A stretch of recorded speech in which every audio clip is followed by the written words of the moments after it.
Exactly 2 years and 11 months ago, the Crossroads learned about a mother of two who vanished without a trace. Tonight, family members are calling for more action on the missing persons case.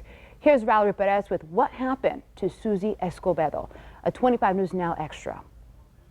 3 years ago, Suzie Escobedo went missing. She was last seen at her home. Suzie's parents and family members organized search parties. They're still demanding answers in Suzie's case. They're citing unfair treatment and not enough support from the Calhoun County Sheriff's Office. Suzie's parents hired a criminal justice attorney in Houston, and her uncle, Jose Vallejo, did a great amount of investigating on his own. We want to know, where is Suzie? I've gone out of my way to do my job for what the police has failed to do. We've gone from house to house, door to door. We obtained results, evidence, videos, witnesses, everything. The law hasn't done anything for us. August 1st will mark 3 years Suzie went missing. Her family is planning to have a protest to demonstrate their frustration with authorities. They want to see more action in Suzie's case. This year, that's why we're going to do things right. We're going to denounce the authorities because they haven't done their job. Unfortunately, this year, the Escobedo family experienced another loss. Their son, Arnaldo Ramirez, was really close to Suzie and was seeking help through mental health resources after Suzie suddenly went missing. But living life without any legitimate answers, he passed away last month. During his funeral visitation, Jose Vallejo gave an emotional and long speech about Arnaldo's personal psychological journey after missing his sister Suzie. Mi sobrino, escucha bien.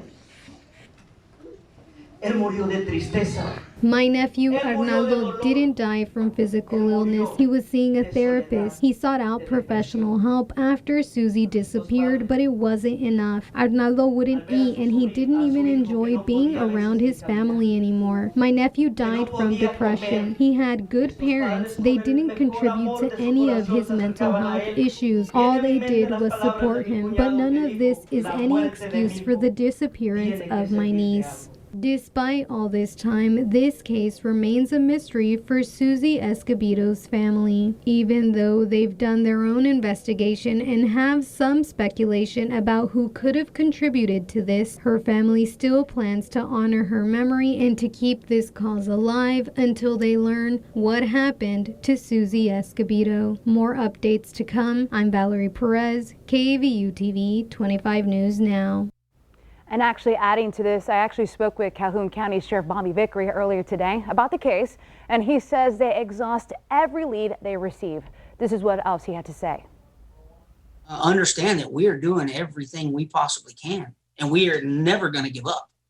You know, if I am lucky enough to serve in this position 20 more years, even after that, I still won't be giving up if it's not solved by then.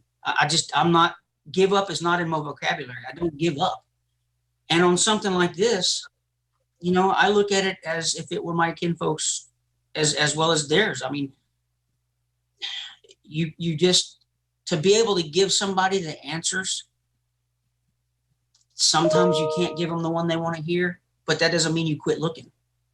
You know, you keep searching for that answer. You keep searching for that piece of evidence that, you know, I would pray that she did take off somewhere and we end up finding that, you know, she's up in New York or something. That would be absolutely wonderful. I'd throw a party. But I can't say one way or the other because I don't know. We don't have that intel, that information, that lead, that, you know, that one rock we flip up and that, oh, there it is. Sheriff Vickery says investigator Gracie Mendoza with the sheriff's office remains in contact with the family for possible leads. The sheriff also confirms that the last known lead is that Suzie went off with a possible boyfriend, but the sheriff says nothing came out from that information.